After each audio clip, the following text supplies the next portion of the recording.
So mga tol, palitan natin yung panibagong relay. Yung dalawang relay na yan, tol, natumbas lang yan itong starter relay ng motorcycle. Mataas-taas na amperahe nito mga tol. Nasa 80 amperes. Yan mga tol, napalitan na natin ang bagong relay. Ito naman yung lumang relay mga tol, medyo nasunog siya. Dahil sira nga yung starter niya mga tol, pinalitan na lang natin ng starter. Ayan, makita nyo naman. Medyo may katabaan yung starter niya mga tol kasi low speed yan. Pero powerful yan mga tol. Yan mga tol. On mo kaibigan. Tapos start mo. Try natin. Maandar ba?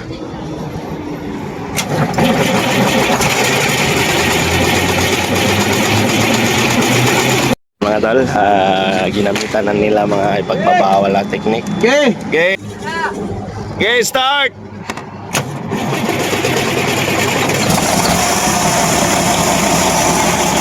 Mga tol. Kaibigan, ano masasabi mo sa ginawa natin? Kalokohan. One click. One click may gasolina. Mabira ka. May one click ba may gasolina?